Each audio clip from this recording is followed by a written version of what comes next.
Now. So, good morning, class. We Last time we were able to discuss yung I hope that you were able to watch yung lesson recording on Gibbs free energy, because the lesson on Gibbs free energy will help us also in understanding yung lesson na ito on electrochemistry. So, as what I have said a while ago, electrochemistry along with chemistry of engineering materials are part of the coverage for the final exam and even part of the coverage for your long exam number 2. Okay. So what is electrochemistry? So technically, electrochemistry is the branch of chemistry that deals with the interconversion of electrical energy and chemical energy. When we say chemical energy, we pertain to the energy that is being released when in a chemical reaction. Specifically, we want to be direct with this is that which specific chemical energy, no, in what form. The chemical energy that is released is usually through the movement of the electrons. Okay? The movement of the electrons in a chemical reaction creates a chemical energy, and this chemical energy can be converted into electrical energy. So whether the electrons move under the driving forces of spontaneous chemical process or when they respond to an electrical potential. So in electrochemistry, we focus ourselves on how electrons drive a certain chemical reaction and how electrons allows the generation of an electrical field, and this electrical field can be converted into electricity. No, so the electrochemistry through the study in batteries and then galvanic cells allows us to give an overview and an idea of how batteries and how electricity is conducted and generated in many electrical equipments. So there are important terms that you have to be familiar in electrochemistry. One is when we say electrochemical processes. Electrochemical processes are basically redox processes. So these are redox reactions. Redox is a shortened word for the oxidation and reduction reaction, in which energy is released by a spontaneous reaction, and this spontaneous reaction, as it continues and continues and continues until all reactants are converted into products and products are converted into reactants, can be converted into electricity. Now, this spontaneous reaction continues and continues, and it releases energy. Yung energy na to can be converted into electricity. So redox reactions are reactions that occur when electrons are transferred from one atom, okay? And that atom that does the transferring is oxidized to an atom that is reduced. So the atom that receives, okay, the atom that receives the electron is therefore reduced, and then the atom that releases or transfers an electron is oxidized. So there's a little bit of wordplay dito, class. Pag sinabi kasi natin sa English minsan na reduced, ibig sabihin na bawasan. No, sa redox, kapag sinabi nating reduced, dapat ito, ibig sabihin po nun ay nadagdagan siya ng electron. No? Nag-gain siya, gain of electron. Kapag sinabi naman natin na oxidized, ibig sabihin niyan ay nag-lose siya, loss of electron. Nag-lose siya ng electron. This can be in a form of one or more electrons. Okay, so ganun po ang nangyayari sa redox reaction. So a vivid example of a redox reaction in a lab is when we place zinc pellets in hydrochloric acid. Si zinc dito undergoes oxidation. Zinc undergoes oxidation. Okay? Ibig sabihin na oxidize siya.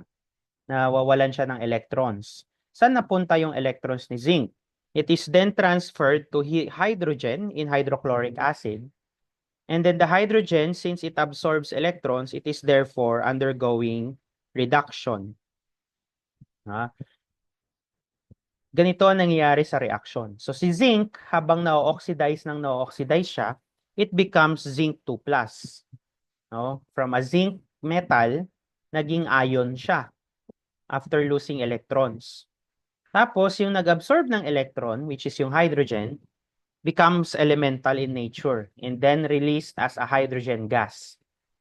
No? So this is a classic example of redox reaction. So yan, in an equation, we can demonstrate yung nangyayari sa zinc at saka sa hydrochloric acid.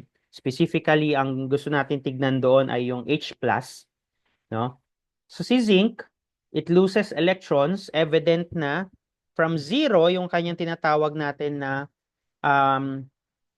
oxidation number, itong mga nakikita nating numbers dito na nakabilog ay mga oxidation numbers po yan. Oxidation numbers tells us what will be the charge of the ion kapag nag-lose siya ng electron. So si zinc, 0 siya kasi elemental in nature. Si hydrogen ion, kung ano yung charge ng ion, yun din po yung kanyang oxidation number. So kung makikita natin dito, from 0, naging positive 2 siya. No? Ibig sabihin yan, kasi yung mga elements natin, kung halimbawa, let's say may element ka, and this element has 7 electrons and protons, yung protons niya ay equal yan sa number of electrons niya. So, ibig sabihin, meron kang 7 positive dito at saka 7 negative. Pag in-add mo sila parehas, equal yan sa 0. So, yung mga neutral elements tulad ni zinc dito, 0 ang kanilang charge kasi neutral sila. Or they are called what we call as the free element. No, free element. So, kapag yung free element mo ay nag-release ng electron, no? So, di ba may 7 protons siya? Then, nag-release siya ng 2, let's say. So, naging 5 electrons na lang siya. If we add this together, that's going to be 2 positive yung overall charge niya. Yun po yung nangyari dito sa zinc na to. After releasing 2 electrons, no, there's a loss of 2 electrons na oxidize siya. Oxidize, ibig sabihin nawalan siya ng electron. And then yung hydrogen naman na-reduce kasi yung hydrogen dito from positive 1 naging 0. So, ganun din, kumbaga, nadagdagan siya ng isang negative, no, plus negative 1, which is an electron. So, this means that the hydrogen was reduced. Okay? So, yun po. So, what are oxidation numbers? Oxidation number signifies the number of charges.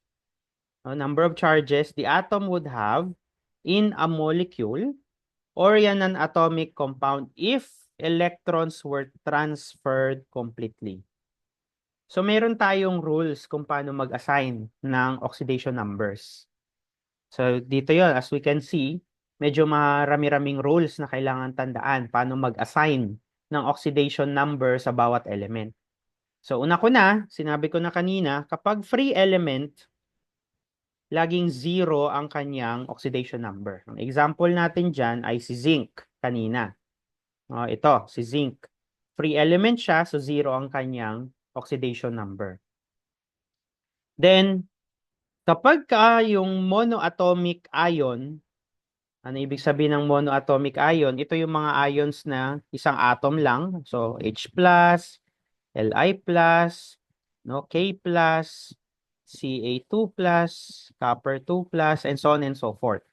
So, all of this are monoatomic ions. Kung ano yung charge ng ion, yun din ang kanyang oxidation number. Okay? Si fluorine, may mga special cases tayo. Si fluorine, always -1 ang kanyang oxidation number. Regardless sinong kasama niya, fluorine will always have a -1 oxidation number. Yung mga alkaline metals and alkaline earth metals, meaning group 1 and group 2, kung ano yung group nila, yun yung kanilang charge. So, +1 and then +2. For example, si lithium at saka si potassium, yan ay mga alkali. No? Meaning nasa group 1 sila sa periodic table. So, because of that, their oxidation number is +1. Tapos, yung alkaline, tulad ni calcium, saka ni barium, saka ni magnesium, Itong mga to ay alkaline earth metals, meaning they belong in the group 2 in the periodic table of elements. They are always assigned positive 2 oxidation number. Okay? Now, may special cases ulit. Si oxygen, in most cases, negative 2 siya. In most cases, negative 2 po ang oxidation number ni oxygen. Except kung siya ay nasa peroxide, negative 1 doon. At kapag kasama ni oxygen si fluorine, such as in OF2, kasi yan lang naman yung existing na compound ng oxygen na kasama si fluorine, positive 2 po ang oxidation number ni oxygen. Pero in most cases, oxygen is negative 2 ang oxidation number. Then si hydrogen is positive 1 kapag ang kasama niya ay non-metal. So kahit ano pang non-metal yan, basta non-metal ang kasama ni hydrogen, positive 1 ang kanyang oxidation number. Pero pag metal ang kasama ni hydrogen, negative 1 siya. Okay?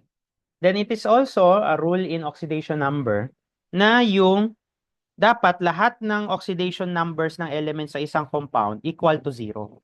Kasi ang isang compound, katulad ni water, neutral yan. Wala siyang charge.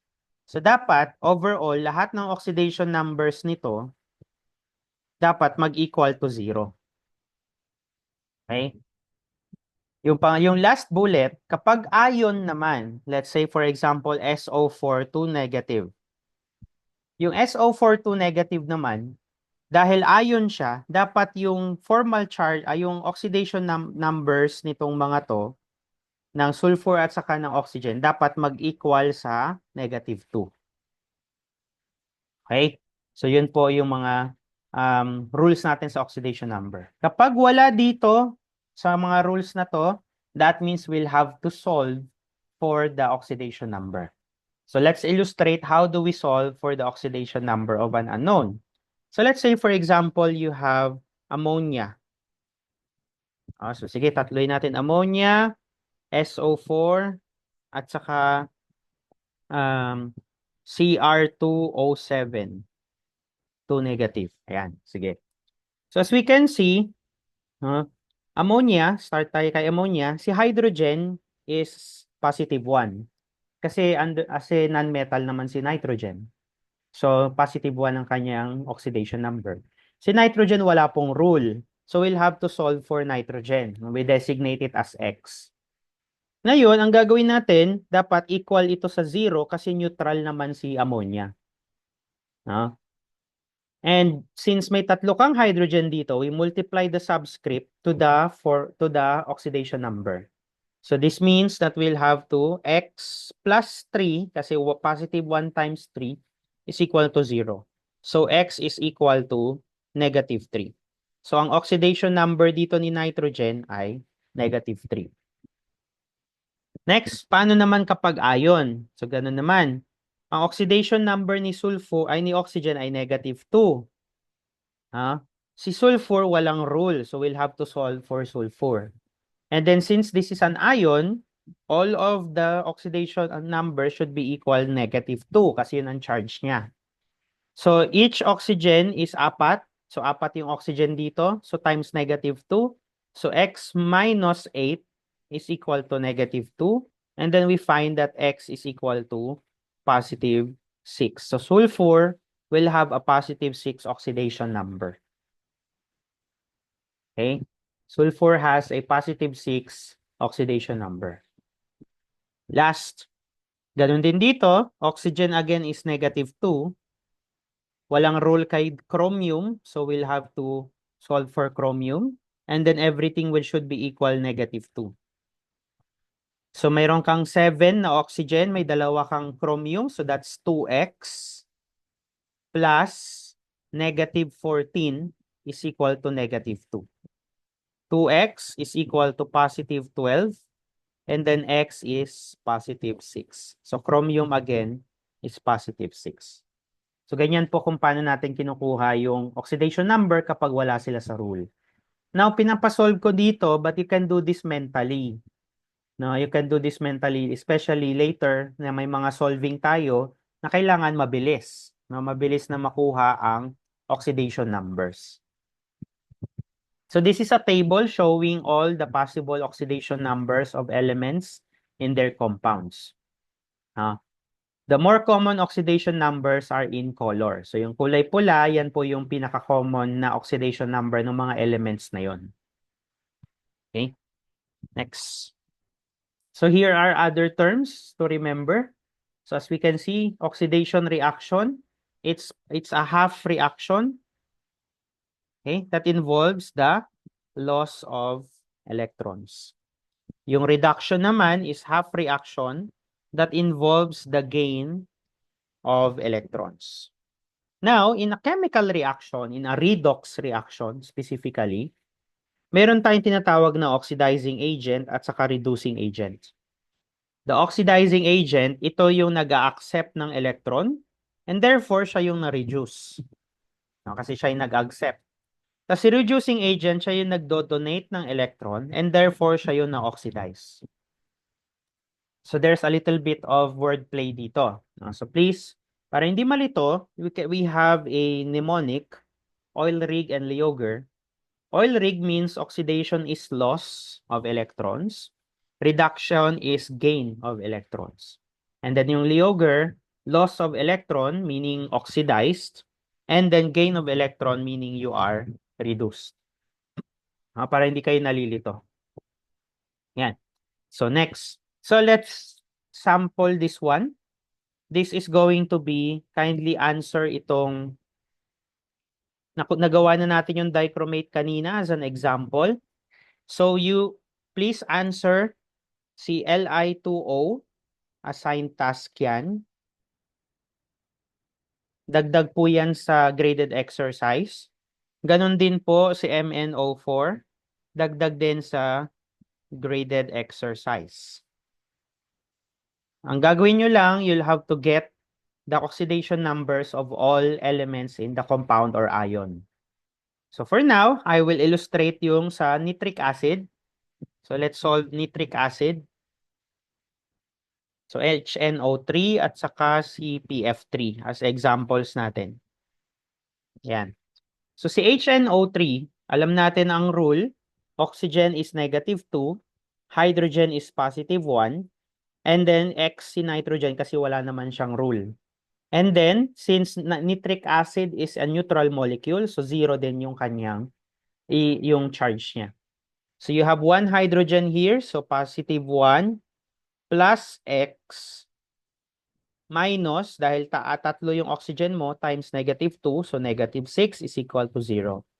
X minus 5 is equal to 0, X is +5. So, yung oxidation number ni nitrogen dito is +5. We now go to PF3. We know that fluorine is always -1. Kahit sino pang kasama niya, -1 ang fluorine. And then phosphorus ay wala tayong rule. This is a neutral molecule, so that's equal to 0. So X minus 3 is equal to 0. X is equal to +3. So ito ay +3. Now let's give an example na ion. No? So for example, we have ammonium ion, NH4 positive. So in this case, may rule tayo kay nitrogen that is +1. Nitrogen is wala. And then dahil positive ang charge nito, this is all over equal +1. Okay? So we solve. So X plus +4 is equal to +1. X is equal to -3. So si nitrogen dito ay -3. Okay? So pansinin ninyo, class, na si nitrogen dito, -3, yung nitrogen doon, +5. So posible pong magkakaiba ang oxidation number depending kung sino ang kasama ng element na yon sa compound. Okay? So yan. So that's how we get oxidation numbers. So let's apply yung pagkuha ng oxidation number in a equation. So sabi dito, we are asked to find nasaan ang oxidizing at saka reducing agent.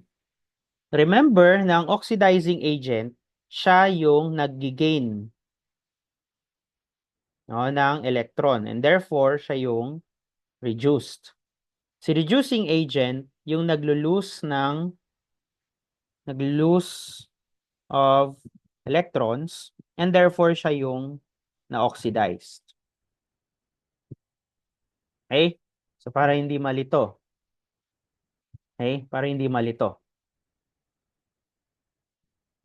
So, kung titignan natin dito, okay, nag-donate siya ng electron, siya yung na-oxidize. So, what we do, we get um, we get all the oxidation numbers ng bawat element dito. Simulan na natin kay oxygen. Kasi si aluminum. Kasi si aluminum dito, free element siya. So, 0 ang kanyang oxidation number. Si oxygen dito ay -2. Si hydrogen ay +1. Si oxygen dito ay -2. Si manganese, wala tayong rule. So, we'll have to solve for it. So, MnO4, negative. So, this is -2, and this is X, and that's all over -1. So, X minus 8 is equal to -1. X is equal to +7. So, manganese here is +7.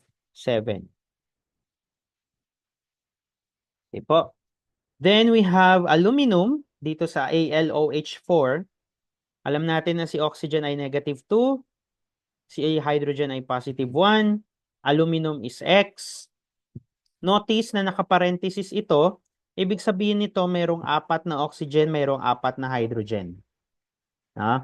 So, isolve natin siya ulit. AlOH4 negative. So, if this is -2, +1, and X, so that's X minus 8 kasi times 2 times 4 plus 4 is equal to -1. X minus 4 is equal to -1. X is +3. So, si aluminum dito ay +3. And then we have manganese dioxide. This is -2. And this is X. So, manganese here is +4. Okay? So, from here, makikita natin, i-compare na natin ngayon what happened. Kita natin si aluminum from 0 naging +3. Ibig sabihin, nag-lose siya ng loss of 3 electrons. Tapos si manganese, from +7, naging +4. That means, nag-gain siya ng 3 electrons din. So dahil si aluminum ang nag-lose ng electron, then ang ating reducing agent ay si aluminum. Then ang ating oxidizing agent, which is yung nag-gain ng electron, ay walang iba kundi yung manganese. Okay? So yan po ang ating naging, paano natin nakuha at nalaman sino ang oxidizing at saka reducing agent. Next. Now, redox reactions. Ayan. Part ng ng redox reaction ay ang pagkuha nga ng oxidation state or oxidation number. No, kasi mahalaga 'yon para ma-identify natin sino ang na-oxidize or sino ang nag-undergo ng oxidation at sino ang nag-undergo naman ng reduction. Ha? So, ang mga redox reactions class usually they are represented in half reactions. Half reactions, these are equations that show either oxidation or reduction. No, 'di ba? Ang redox reaction as a whole can be divided into oxidation at saka reduction. So para mas madali natin silang pag-aralan, pinaghihiwalay natin yung oxidation at saka reduction. No, kaya tinatawag natin silang oxidation half reaction and then reduction half reaction. One distinct difference between oxidation and reduction is that sa oxidation, yung electrons ay nasa product side. At ang reduction, yung electrons naman ay nasa reactant side. This is to mean na reduction kasi ibig sabihin nag-gain ka ng electron, so dapat nasa reactance siya. Kasi ito, yung nag-gain ng electron, dapat kasama niya sa isang side, sa reactance yung electron. Tapos si oxidation naman, ito naman yung nag-lose. So nung nilose niya, it will now serve as a product. So dapat yung electrons mo kapag oxidation, nasa product side. So that's one distinct difference between oxidation at saka reduction. Okay, so that's for half reactions. Examples ng half reactions, as we can see, ito, copper. Si copper, kapag nilagyan natin siya ng solution ng silver chloride, nagkakaroon ng redox reaction, yung copper mo na-oxidize, no? Kaya yung electrons nasa product side. Tapos yung electrons na nanggaling kay copper is being absorbed by silver, and then si silver ay nare-reduce, na-form yung mga peaks na nakikita natin dito. Itong mga peaks na yan, that is actually silver. Tapos yung copper mo ay nadi-dissolve, naging na-turn siya into ions, into an aqueous form. So that's how we visualize redox reactions. And through half reaction representation. Ito rin po ay isang example ng isang redox reaction wherein si zinc naman saka si copper, si zinc yung na-oxidize, si copper naman yung nare-reduce. Yan. So, it's important na marunong tayong mag-balance ng redox reaction. So, how do we balance redox reaction? So, balancing redox reaction is not the same as balancing yung mga simpleng chemical reactions natin. In a redox reaction, we make sure that the amount of each element must be the same on both sides of the equation. And aside from that, dapat yung charges on both sides parehas din. And then yung gains and losses of electrons must also be balanced or the same. Ibig sabihin, tulad nito dito class, nakita nyo dito, 2 electron yung na-release sa product side. Pero yung nag-gain dito sa silver, isa lang. That's why there's a need na i-multiply yung buong equation ng silver sa 2 para yung number of electrons na na-lose during oxidation ay equal sa number of electrons na na-gain during reduction. Okay? So yan po yung sinasabi dito sa balancing redox. So may dalawang paraan para may dalawang medium kasi kung para mag-balance ng redox reaction. So yung isa, may redox reactions kasi na nangyayari sa acidic media, and meron ding redox reaction na nangyayari naman sa basic media.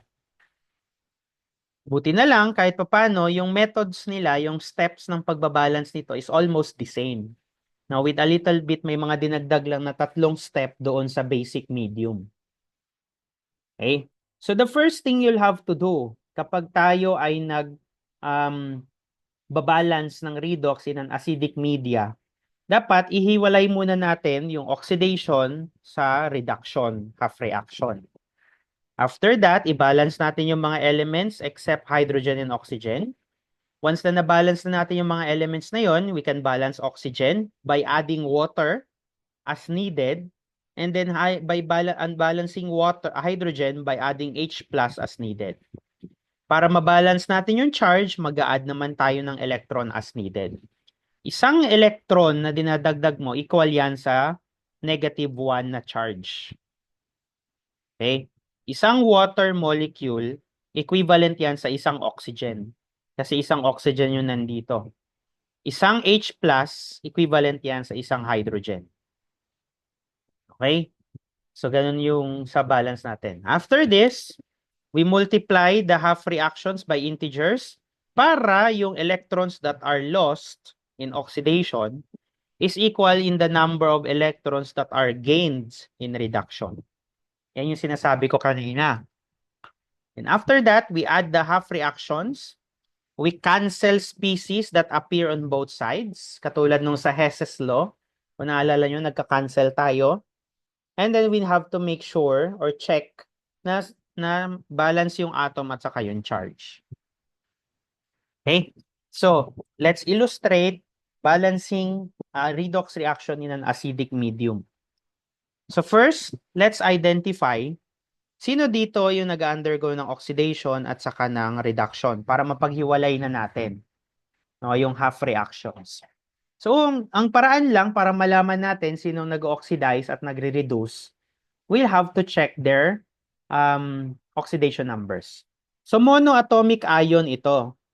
So, dahil monoatomic ion siya, positive 2, kung ano yung charge niya, yun yung kanyang oxidation number. Ito naman, positive 3. Ito din ay positive 3. Tapos ito is negative 2. And then yung chromium na solve na natin kanina to be positive 6. Na-solve natin siya kanina. So as we can see from iron Fe2 plus to Fe3 plus, naging mas positive pa siya. Ibig sabihin nag-lose ng loss of 1 electron ito. Yung sa iron. Tapos yung sa ano naman natin, yung sa chromium, yung sa chromium natin, from positive 6 to positive 3, naging less positive siya. That means there's a gain of 3 electrons. So ngayon, nakita na natin sino ang nag-lose and nag-gain. We can now easily identify sino na-oxidize. So dahil nag-lose, so yung nag-undergo ng oxidation, yung nag-lose ng electron ay yung iron. So Fe2 plus yields to Fe3 plus. Tapos yung nag-gain naman ng electron, yun yung nag-undergo ng reduction. So that is Cr2O7 2 minus. And then we have Cr3 plus. So yan na yung mga half reactions natin. Okay? So let's transfer that in this slide and then we can start balancing. So we have oxidation and then reduction. So we have Fe2 plus and then Fe3 plus. Cr2O7 2 negative, and then Cr3 plus. So ang first step, i-balance yung mga elements except oxygen and hydrogen. So the first thing, balance naman yung iron natin. So okay lang yon. Pero yung chromiums natin hindi balance. So dalawa yung chromium dito sa reactant side, tapos isa lang yung chromium doon sa product side. So maglagay tayo ng 2 na coefficient dito para mag-balance yung chromium. Next, after natin ma-balance yung mga elements na yun, i-balance natin yung oxygen. So wala namang oxygen doon sa iron, so doon tayo sa may reduction. So meron kang 7 oxygens dito, so kailangan mong mag-add ng 7 water molecules dito sa side na to. Okay?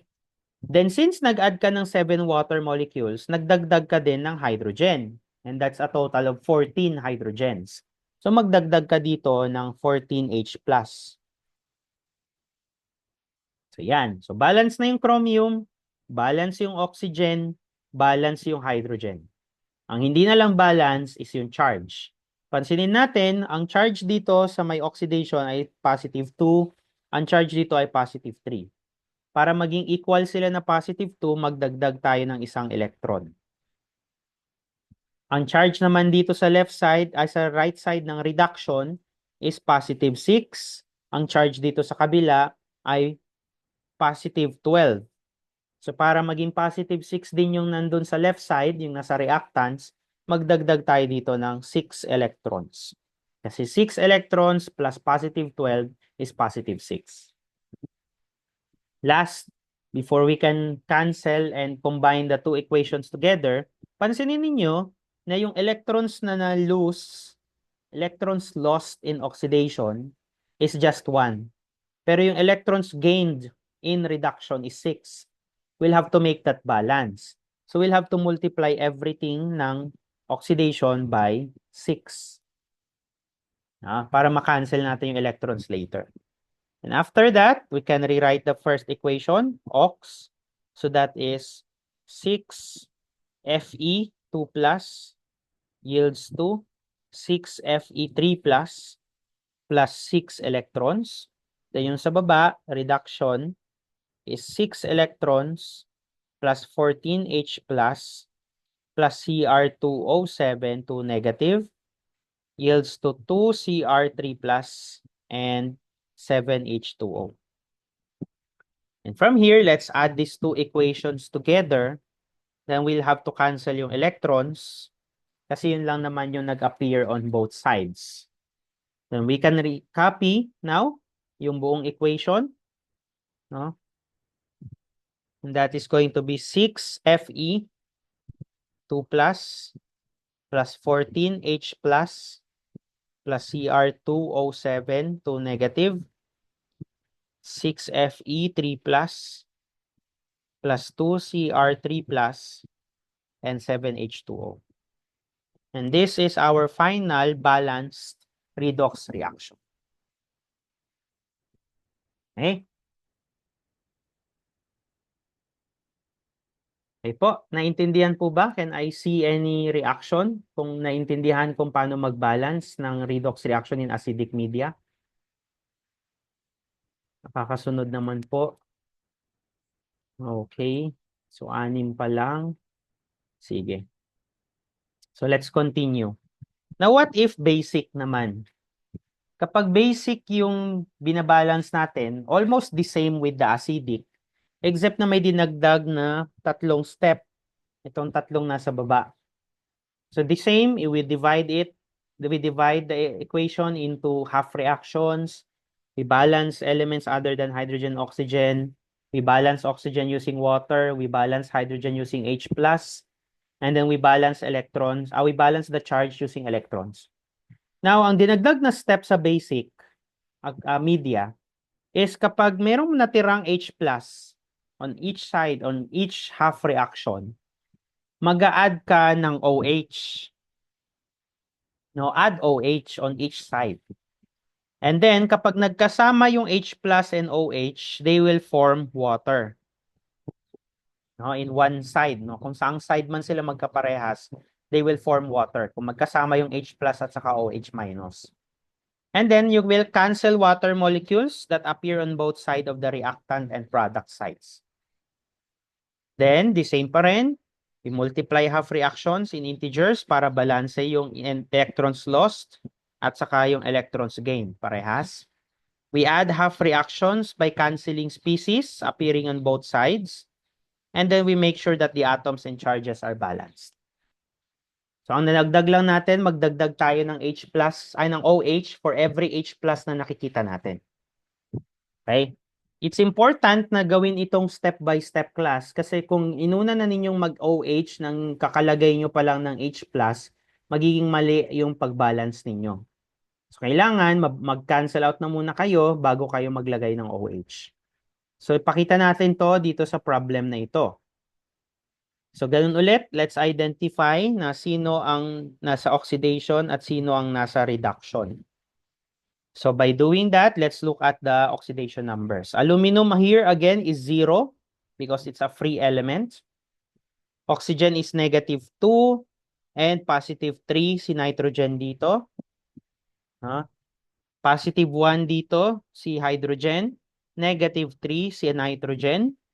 This is +1. This is -2. And then aluminum dito will have to solve.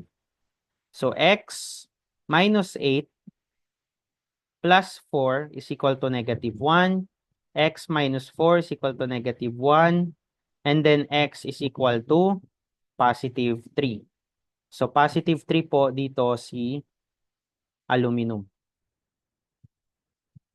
So, from here, makikita natin na yung aluminum mo, from 0 to +3, that means merong loss of 3 electrons.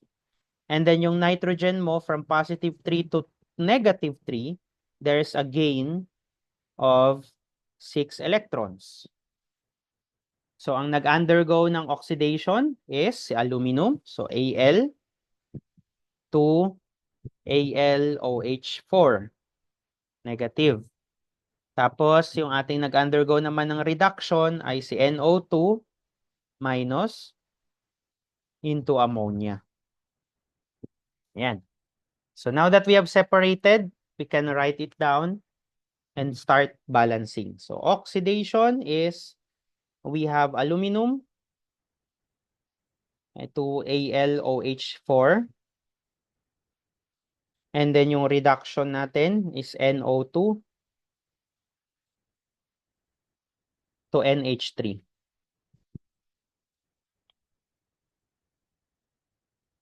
Okay?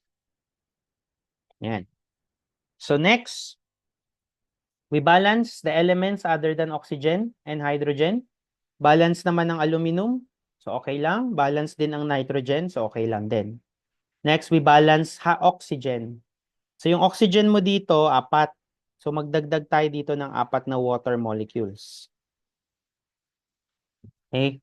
By doing so, nagdagdag ka rin ng hydrogen. So that's 8 hydrogens. May 4 ka na dito. So magdagdag ka na lang dito ng 4 na H+. Okay? Ganon din sa baba. We balance oxygen dito by adding, ilan na yung oxygen mo dyan? 2. So 2 water molecule. Then yung hydrogen dito is a total of 4 plus 3. So that's 7. So 7H+.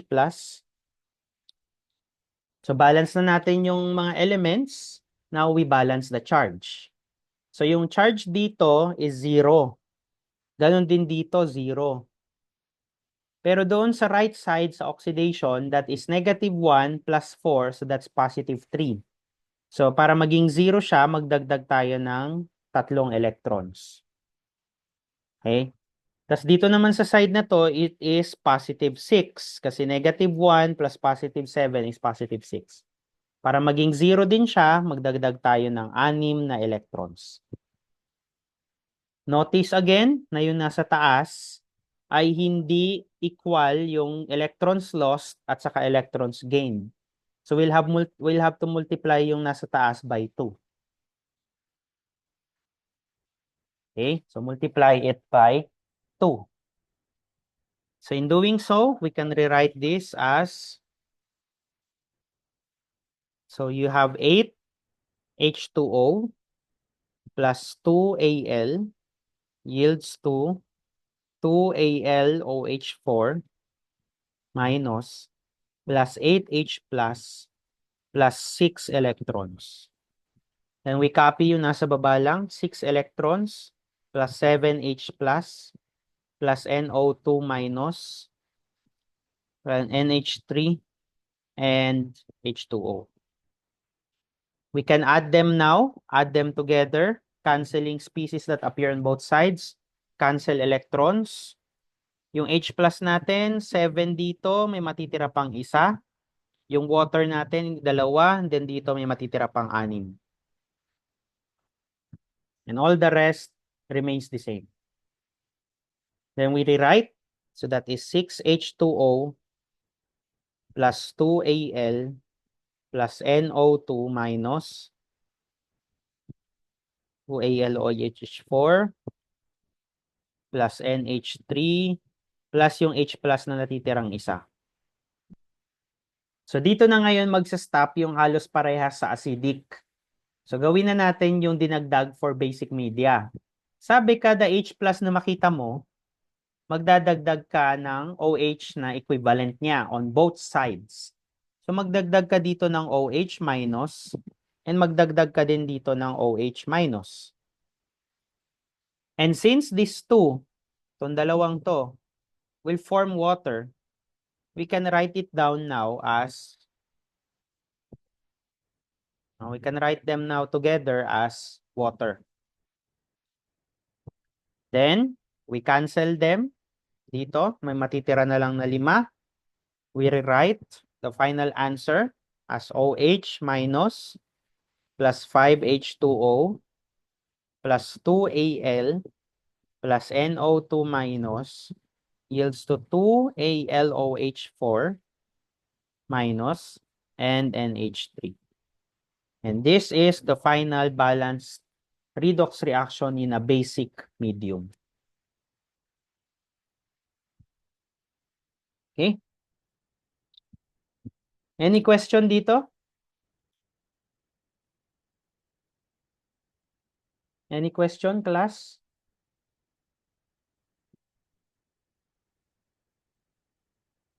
Wala? Sige.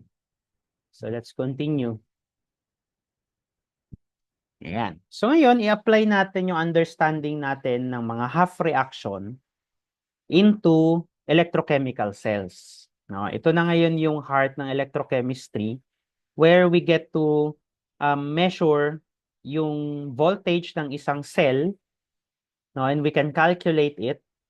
So electrochemical cells are basically um, systems that incorporate redox reaction to produce or utilize electrical energy. So may dalawang klase ng electrochemical cell, yung galvanic cell or voltaic cell na tinatawag natin, at saka yung electrolytic cell. Anong difference nila? Si voltaic cell gumagamit ng spontaneous reaction tulad ng redox, tulad ng redox reaction para makapag-generate ng electrical energy. Sa electrolytic cell, on the other hand, instead of using spontaneous reaction, gumagamit siya ng electrical energy para yung non-spontaneous reaction ay magpatuloy. So yung isa, yung voltaic cell, nag-generate ng electrical energy. Yung electrolytic cell gumagamit ng electrical energy para ma-push na gumana yung non-spontaneous reaction. Ang isang example ng isang electrolytic cell ay pagka meron kang isang container and dito sa container na ito ay may inner tube, may separator, and then may inner tube din dito na merong electrode,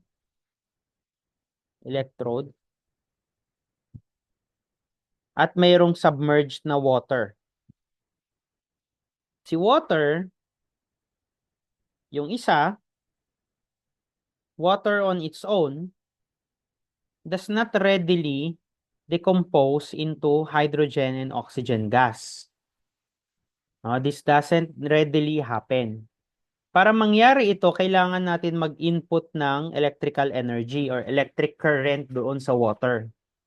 That is through the use of an electrolytic cell. So yun yung electrolytic cell natin. May dadaloy na kuryente dito sa electrode na to and magbabubbles dyan. Pag nagbubbles dyan, yung nagbabubbles palabas dito could be hydrogen, and then yung nagbabubbles naman dito palabas ay oxygen. So through the use of an electrolytic cell, we were able to decompose water into hydrogen gas and then oxygen gas. In fact, this is a very useful method in the production of hydrogen gas, of oxygen gas for medical purposes, yung mga kailangan po sa medical field ng oxygen tanks, at saka sa hydrogen gas which are used in hydrogen fuels and even sa mga hydrogen batteries natin sa mga electric cars. Yun yung madalas na ginagamit for the generation of hydrogen gas and oxygen gas. So that is the electrolytic cell. We'll discuss more of the electrolytic cell on Friday when we meet again synchronously. So yun. So ano yung parts ng mga electrochemical cells? So we have the electrodes na tinatawag. Yung electrodes, dalawa yan. May anode ka at saka may cathode. Sa anode, doon yung cell na yon kung saan nangyayari yung oxidation half reaction. Sa cathode naman, ito yung cell na kung saan nangyayari yung reduction half reaction. Tapos yung anode and cathode mo, sinasubmerge sila sa mga solution of electrolytes. So electrolytes are mixture of ions, and this is where the electrodes are dipped. So kung halimbawa, yung electrode mo ay zinc, ang kadalasan na ginagamit na solution ng electrolytes dito would be for zinc chloride or even zinc sulfate. Kasi ito yung mag-generate ng zinc 2+, which is yun yung kailangan which is yun yung kailangan na electrolyte nitong electrode na to. So ganoon din kung halimbawa copper naman yung electrode mo, pwedeng copper chloride or even copper nitrate. Which will also generate naman yung copper 2+, which are the essential electrolytes for copper electrodes. So, yun yung electrolytes. So, yun yung parts ng electrochemical cell natin. So, galvanic cells, let's start with the galvanic cells. Ito yung experimental apparatus for generating electricity through the use of a spontaneous reaction. Anong spontaneous reaction yon? Yung redox reaction. Yung isa nangyayari sa anode at yung isa nangyayari sa cathode.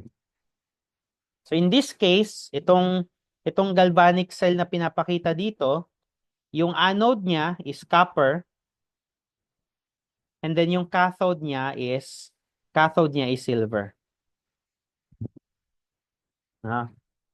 Then submerge sila sa appropriate electrolyte, as what I have said a while ago. Then yung electrons, dahil may nangyayaring oxidation dito, and dito naman ay reduction, yung electrons ay nagta-travel dito, papunta sa cathode. Okay?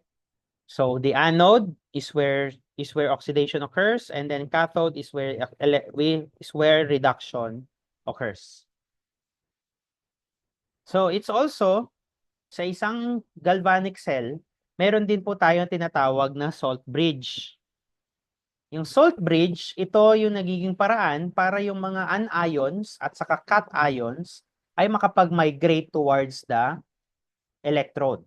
Yung mga anions natin or negatively charged ions are attracted towards the anode. And then yung mga cations natin, which are positively charged ions, are attracted towards the cathode. Kaya, kung meron kayong makitang galvanic cell diagram, yung anode is labeled as a negative electrode, and then yung cathode is labeled as a positive electrode. Why? Kasi nga, sa cathode, attracted yung mga positively charged ions, which are cations, and then sa anode naman, attracted yung mga negatively charged ions or the anions. So as what I've said, if we connect the electrodes to a voltmeter, the voltmeter will measure the voltage at which the electrons travel from anode to cathode. Ganun lagi ang direksyon ng electrons ng movement, anode to cathode. Tapos yung anions natin papunta sa anode, yung cations natin naman ay papunta sa cathode through the facilitation of what we call as a salt bridge. Yan. So, this is an example of a galvanic cell. We call it specifically the Daniell cell. The Daniell cell, named after the person who first utilized zinc as an anode and copper as a cathode. Ito yung salt bridge na binabanggit ko kanina that facilitates the movement and migration of ions. Yung mga anion papunta sa anode, yung mga cation papunta sa cathode. Okay, and these are the corresponding redox reactions happening.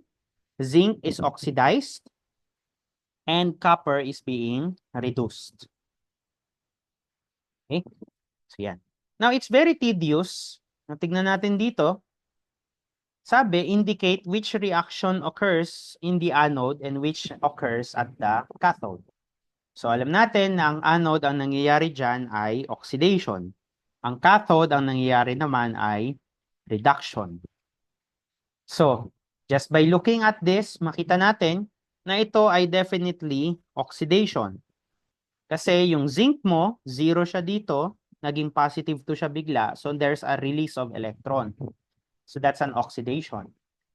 And then dito naman, yung chlorine mo, nag-gain siya ng electron, kaya siya na-reduce. So, therefore, this one is also reduction. So, anong nangyayari sa anode? So, this is the one that yun dito sa taas. This is yung nangyayari sa anode. And then, ito naman yung nangyayari sa cathode. For this specific voltaic cell. Okay? Next, letter B. Anong electrode daw yung nako-consume? So, pansinin natin dito sa galvanic cell na to.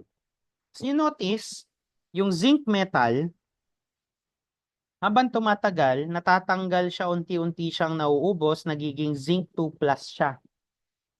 So, ibig sabihin, yung anode natin, which is zinc, siya yung nakokonsume. Nauubos siya after a certain period of time. So, ang sagot natin dito is the zinc electrode or pwede ring zinc anode. Yan yung nakokonsume. No, na klase ng electrode dito sa problem na to. Okay? So that's just a representation. Now, it's very tedious for us to always draw yung mga ganitong klase ng galvanic cells. No? Kaya, ang mga chemist at saka ang mga engineers who are into the electrochemical industry, nag-devise sila ng tinatawag natin na cell diagram. Si cell diagram ay isang conventional notation na nagpare-represent ng mga galvanic cells. So, paano natin to nire-represent? May anode ka, sulat mo yung anode, then separated by a by a single vertical line. This single vertical line denotes phase separation. Anong ibig sabihin yan? Kasi kung titignan natin yung galvanic cell, ito ay solid. No? Solid yan. And then submerge siya sa isang liquid. So merong phase separation between the anode and yung kanyang electrolyte. Kaya separated sila ng isang vertical line. Yung yung parallel lines dito, this represents naman the salt bridge. Okay, this represents the salt bridge. After ng salt bridge, we write the electrolyte of the cathode. And then we separate it with another phase separation. And then we write down the cathode. So for the Daniell cell, ito. This is the Daniell cell. So we can write it down as yung cathode, yung anode mo ay zinc. So write it as zinc, solid. Put a phase separator. Then yung suitable ion is zinc 2 plus. Yan, aqueous. And then dalawang parallel lines. And then yung suitable ion para sa cathode is copper 2 plus. And then you write copper as a solid. And this is aqueous. So that's how we represent the Daniell cell as in a cell diagram. So let's represent ito for example. Ayan, ito. Let's say for example, this one. So what is going to be the cell diagram for this galvanic cell? So ang anode mo ay copper. So we write copper, solid, phase separator. Suitable ion is copper 2 plus, aqueous. And then yung salt bridge. And then silver as the suitable ion again, or electrolyte. And then yung phase separator natin as silver. After that is silver. So that is the cell diagram for this galvanic cell. So ganun po kung mag-represent ng galvanic cells in cell diagram format. Okay? Nandyan pa ba kayo? Can I see any reaction from the class? Nandyan pa kayo? Are you still being attentive sa lesson natin? Okay, all right. Sige, so let's continue. So now, let's apply what we have learned so far, yung pagbabalance ng redox, pagkuha ng oxidation number, yung pag-separate ng half reactions ng oxidation and reduction into actual calculation of the cell potential. No, yung cell potential po na tinatawag natin, ito yung potential difference between the two electrodes of a voltaic cell. No? So, yung two electrodes na binabanggit dito, yung anode mo at saka cathode.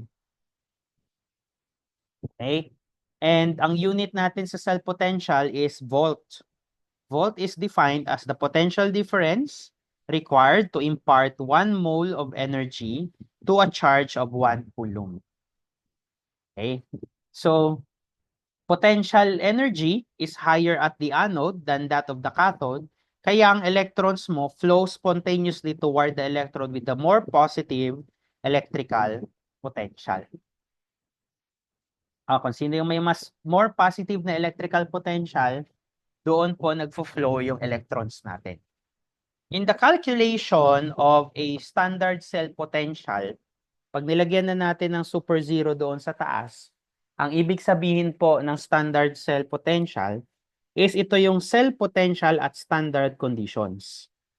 Ngayon, dahil nandito na tayo sa electrochemistry, ang ating pong standard condition is hindi na lang 1 atmosphere at saka 25 degrees Celsius. It should also be, yung concentration dapat ng products and reactants mo ay dapat 1 molar. Anong ibig sabihin ng 1 molar? 1 molar is molar, yung molar concentration is basically moles of the solute over liter of the solution. Ayan.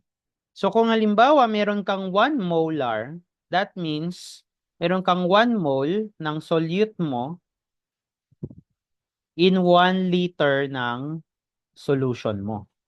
Yan po ang ibig sabihin ng 1 molar.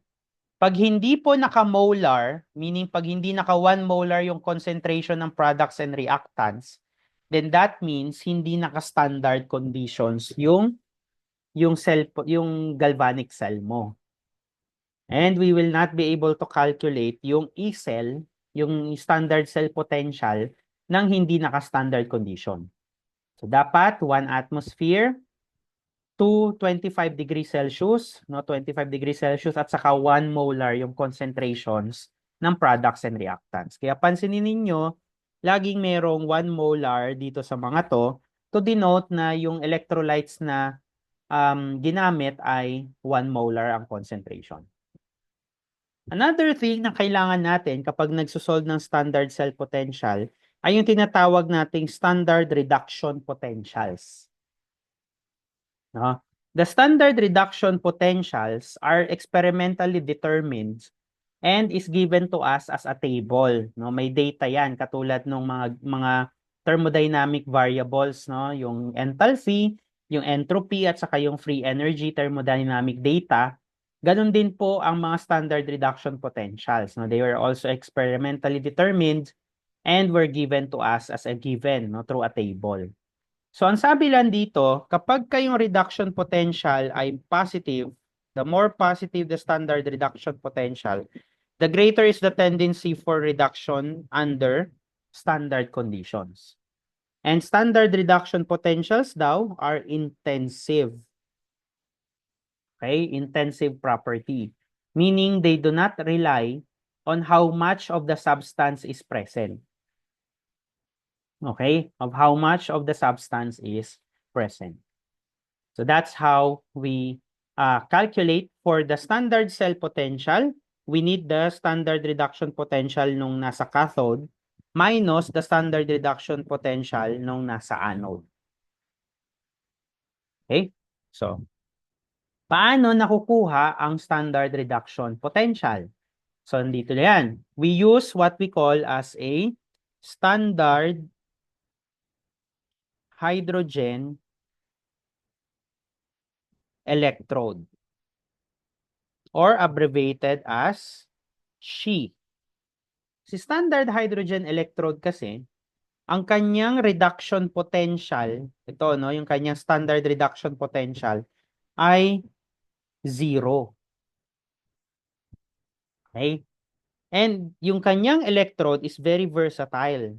It's a platinum electrode which may be used as a cathode and an anode. Lahat naman ng electrodes ay pwedeng maging cathode and anode. What makes the SHE very special is because its reduction potential is 0. Meaning, if we want to get, for example, gusto nating kunin yung standard reduction potential ng zinc electrode, para makuha natin yon, we just pair it up with the hydrogen electrode. and then i-connect natin sila sa voltmeter, yung lalabas na reading sa voltmeter, yan po yung tinatawag natin na standard cell potential. So yung reading na makikita sa voltmeter is the standard cell potential. So doing this in calculation, kung yung standard cell potential na lumabas sa voltmeter ay 0.76 volts, tapos yung cathode natin ay 0 naman, yung cathode natin ay 0, so that is basically 0.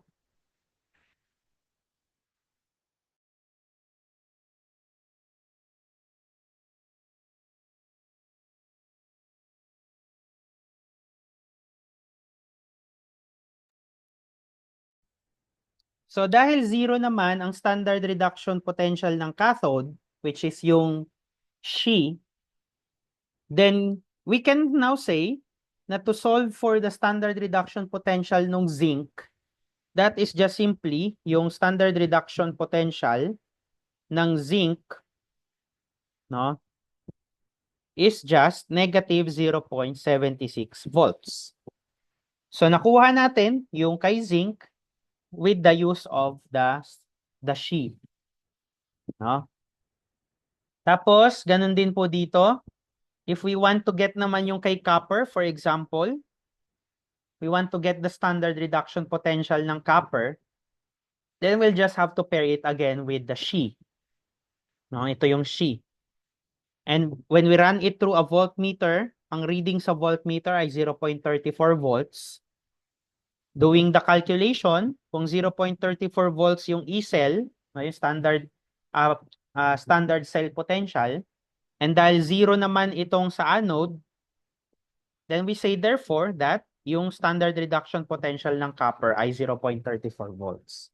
Ganun po kung paano nakukuha yung mga standard reduction potentials ng mga electrodes. And may table na po yan. Ito. So in a table, lahat itong mga standard reduction potentials na to, yan po ay nakuha sa pamamagitan ng standard hydrogen electrode. Kaya kung makikita ninyo ito, no? Kung makikita ninyo ito, 0 siya kasi yan po yung reduction potential ng nangyayari sa She. No? Sa She. Okay? So yun. So yun po ang ating sa standard reduction potentials. So sa exam, ito po ay will be provided for you in a problem. No, ipo-provide naman yung standard reduction potentials. You should just know how to use it specifically. So before we solve, let's move dito sa standard reduction potentials na to, which tells us an information na, yan, this is a very important information. Yung nasa pinakataas, no, ng table natin, ng standard reduction potential is this one. And it says here na ito yung pinaka-positive sa lahat ng reduction potentials. No, it is the most positive of all the reduction potentials. This means po that fluorine, no, itong fluorine na to, fluorine here, is the easiest to reduce. Ibig sabihin si fluorine yung pinaka-mabilis or pinaka-madali rather, easiest to gain electrons, yung fluorine gas mo. And therefore, siya yung tinuturing na pinakamalakas na oxidizing agent. On the other side, yung fluoride, yung F negative, siya naman yung pinakamahirap ma-oxidize. Ibig sabihin, siya yung pinakamahirap, no, hardest to lose electrons. And therefore, siya yung pinakamahinang reducing agent. On the other hand of the table, yun nasa pinakaibaba, ito naman yung pinaka most negative values ng reduction potential. No? So this means na yung lithium ion on the left side, siya yung pinakamahirap i-reduce. Sabihin, siya yung most difficult to gain electrons.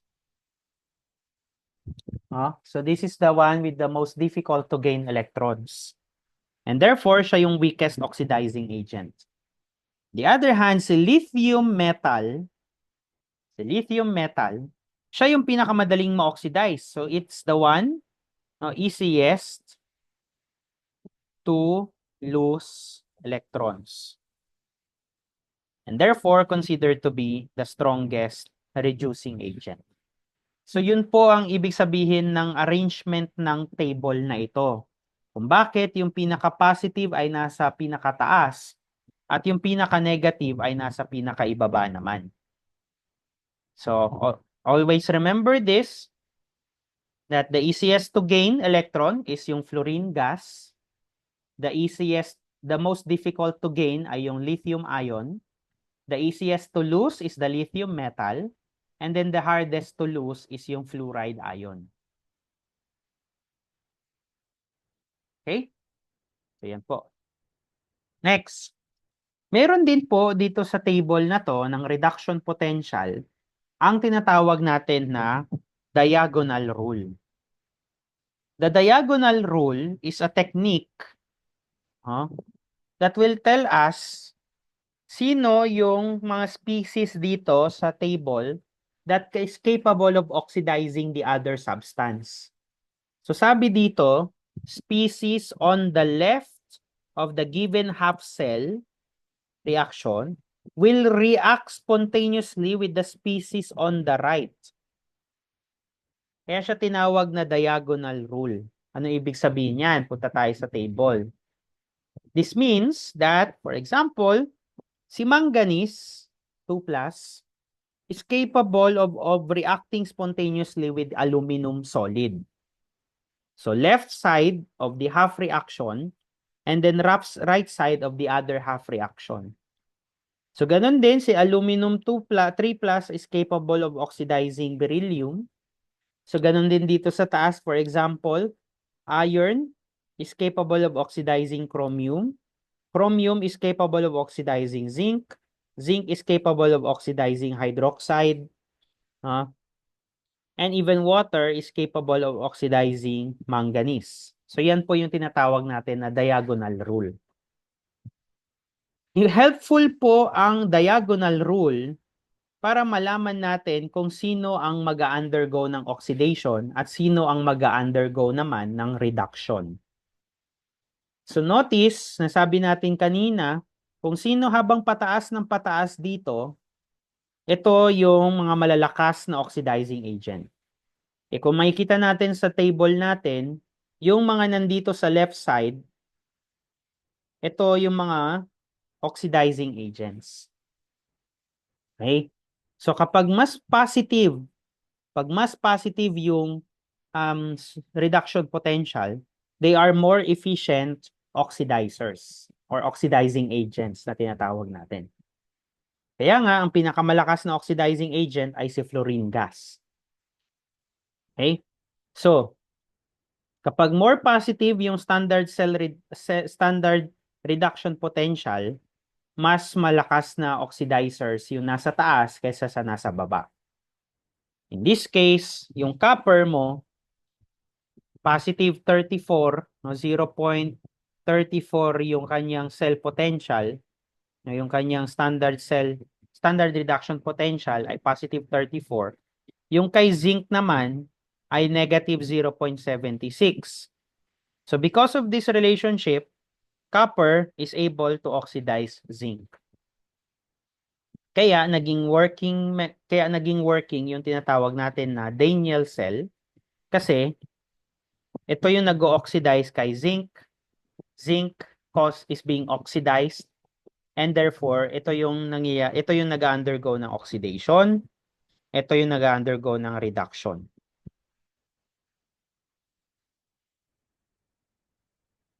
Okay? So let's apply this in a problem. Ayan. So last reminder dito sa table na to. So we can see changing the stoichiometric coefficients of the half cell does not affect the value of E. Ibig sabihin, kahit i-multiply mo ito sa 2, for example, you don't touch this. Hindi ka magmumultiply dyan. Kasi nga, intensive property ang mga electrode potentials. No, hindi katulad yan doon sa Hess's law na pag minultiply mo yung equation sa 2 or dinivide mo sa 2, is magbabago din, imumultiply or i-divide mo rin sa 2 yung enthalpy or yung entropy or Gibbs free. No, you don't do that sa standard cell potentials. Okay? Or even reduction potentials. What we can do is change the sign. No? If we reverse the direction of the reaction. Tulad ng delta H, delta G at saka delta S, pag ni-reverse natin yung reaction ng standard ng standard reduction potential, we can change the sign of the standard reduction potential. Okay? So, let's illustrate this para makapag-solve tayo. So, ito. So, sabi dito, you have predict what will happen. No? What will happen daw kung yung molecular bromine ay nilagay mo sa solution na naglalaman ng sodium chloride at saka sodium iodide. Okay? So, naturally, dapat may makita tayong reaction kapag naglagay tayo ng bromine. So, we'll have to check yung standard cell potential, standard reduction potentials ng chlorine, bromine, at saka ng iodine. We'll have to look it up doon sa table. And as we can see, dito, pwede natin ma-deduce na chlorine is able to oxidize bromide and bromine is able to oxidize iodide. And since we are only concerned about bromine, hindi naman natin concern si bromide.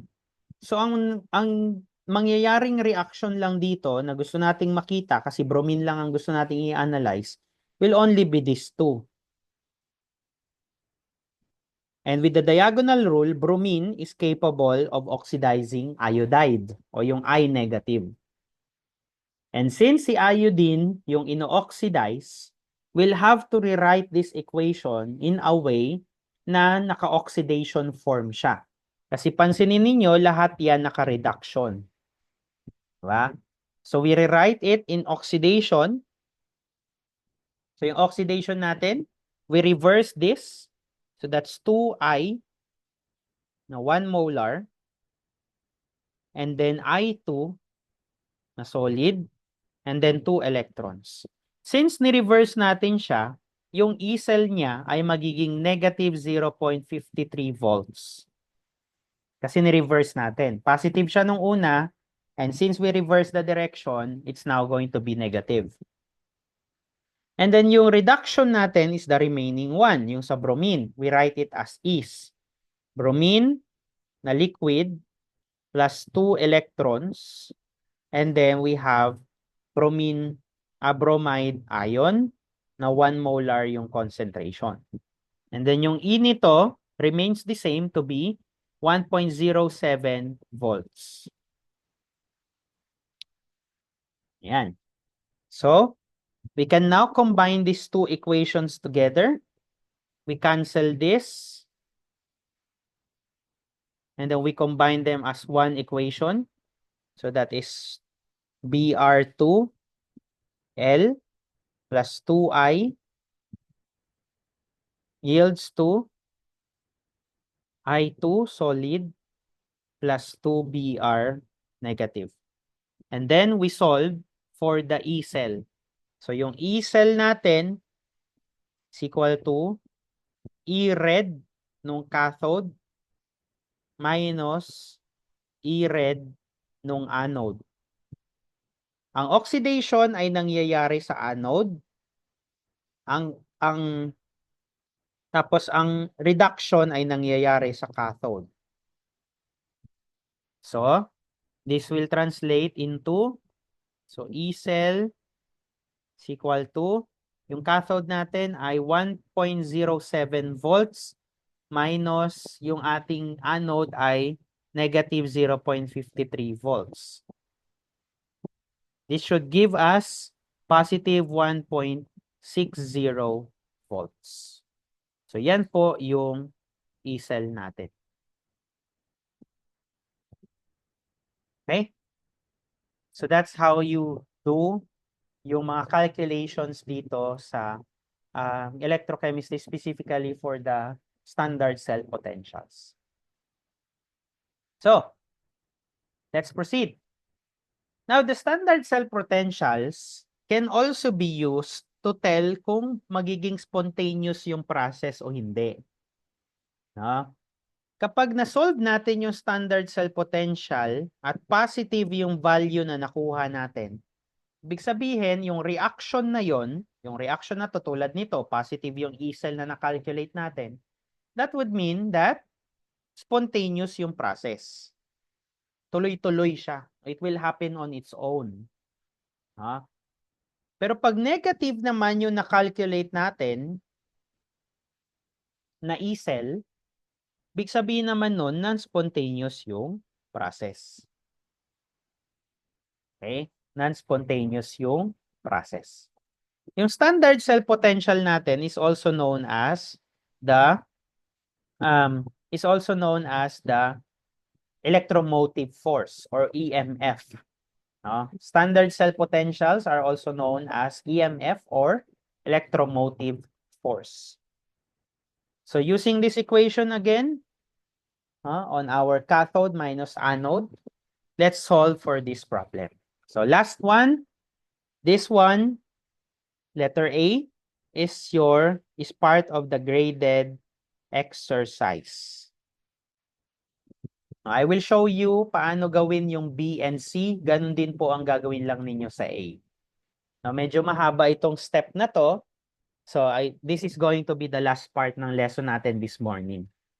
Now, we'll just have to solve B and C. And then graded exercise po yung letter A. Okay? So, let's begin with letter B. So, let's copy yung equation. So, that is Hg 2 plus 2I yielding to mercury, liquid, and iodine that is solid. Yan. So, unahin muna natin to. So, the first thing that you'll have to do here, class, is to identify,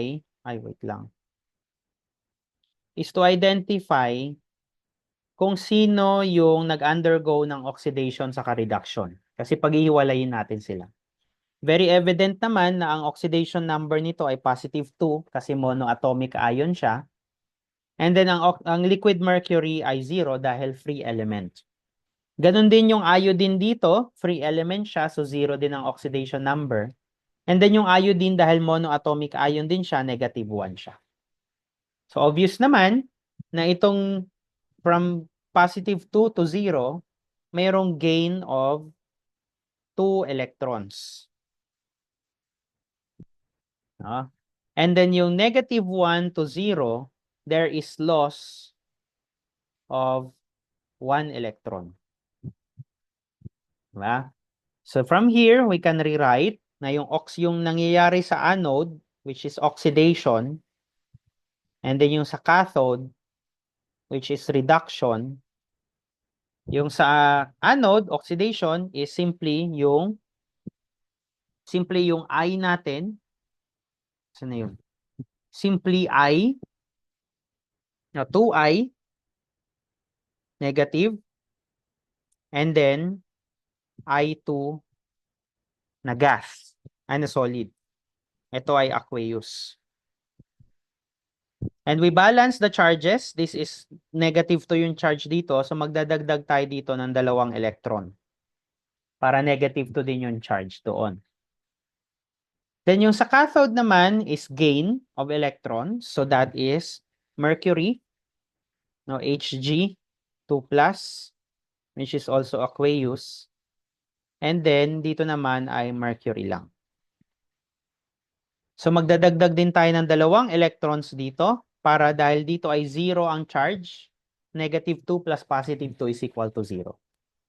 If we look it up on our table of standard reduction potentials, yung reduction potentials nitong mga to is 0.54 volts at saka ito ay 0.854 volts naman. Okay? Then we combine the equations together. We cancel the electrons and we are left with 2I negative plus Hg2 plus yields to I2 and Hg. Yung ating standard cell potential is yung reduction potential sa cathode minus reduction potential ng anode. So, yung cathode natin is 0.854 volts and then yung sa anode naman natin ay 0.54 volts, which gives us a standard cell potential of 0.304 as 0.3 volts. No, 0.314 volts. At dahil positive ito, we therefore say the reaction is spontaneous in the direction given. So, kung ibig sabihin, itong reaction po na ito, once na nilagay mo na sila sa suitable electrolyte, is spontaneous. Okay? So, ganun po kung paano gagawin at sasagutan yung letter A. So, we see ito. Then, next, let's do letter C. Okay, letter C, copy na lang natin. Ipat na natin dito. Next. Ayan. So, para magkatabi lang sila. So, si letter C is, we have H2SO3 plus 2Mn and 4H plus S and 2Mn na solid and 2Mn2 plus and 3 water molecules. So ay aqueous, solid, aqueous. Yan. So next thing is we identify the the oxidation numbers. So this is +1, this is -2. Sulfur will have to be, this is -6 plus 2. So the sulfur should be +4. Manganese dito ay 0 dahil free element. Dahil free element siya. And then ito ay +1. Sulfur dito ay 0 ulit kasi free element. Manganese dito ay +2 dahil monoatomic ion. +1 si hydrogen, -2 si oxygen. So ang of interest sa atin dito ay yung sulfur at saka yung manganese. Makikita natin yung manganese dito at yung manganese doon went from 0 to +2. That means there's a loss of 2 electrons. Kasi yung sulfur naman natin went from 0 to +4. So I went from +4 to 0 rather. So that means there's a gain of 4 electrons. So dahil may loss doon sa manganese at may gain dito sa sulfur, ang nag-oxidize ay si manganese. Na-oxidized si manganese, na-reduce yung sulfur. So this means na doon sa ating anode, kung saan nangyayari yung oxidation, at sa ating cathode, saan naman nangyayari yung reduction, ang nangyayari dito, si manganese ay na-oxidize. And lagay tayo dito ng 4 na electrons para mag-balance yung charge. At ang reduction potential nito ay -1.18 volts. Tapos, yung cathode naman is yung sulfurous acid. So, we have H2SO3. And then, sulfur. I-balance natin to, class.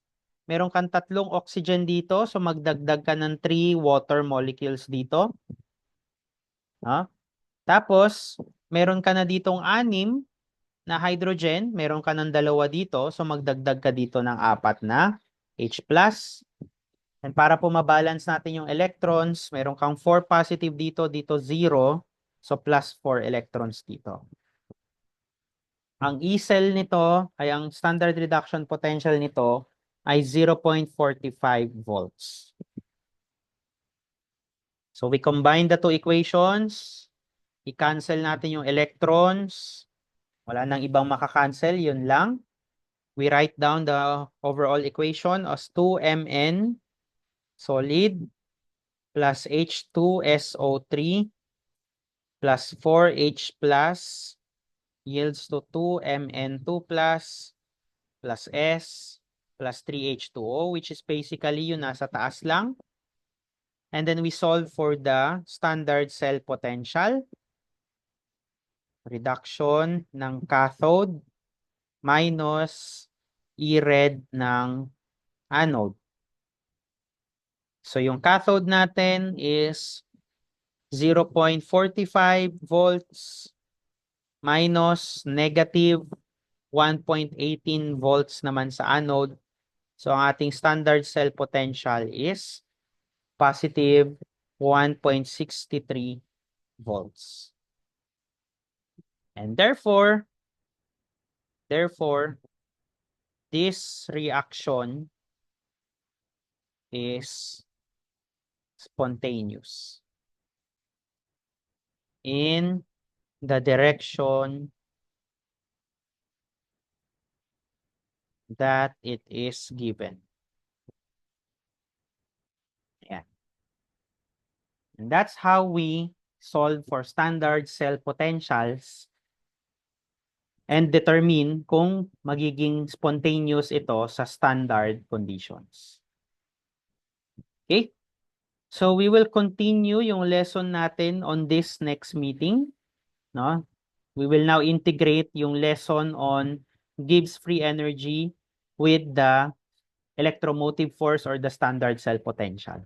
So please, if you haven't studied yung lesson on Gibbs free energy, kindly study the lesson on that so that we can easily understand yung lesson natin next meeting. Okay? Do you have any questions about what was discussed? Diyan pa ba kayo, class? Are you still there? Yes po, sir. May tanong ba kayo? Anyone? Baka may gusto kayong i-clarify?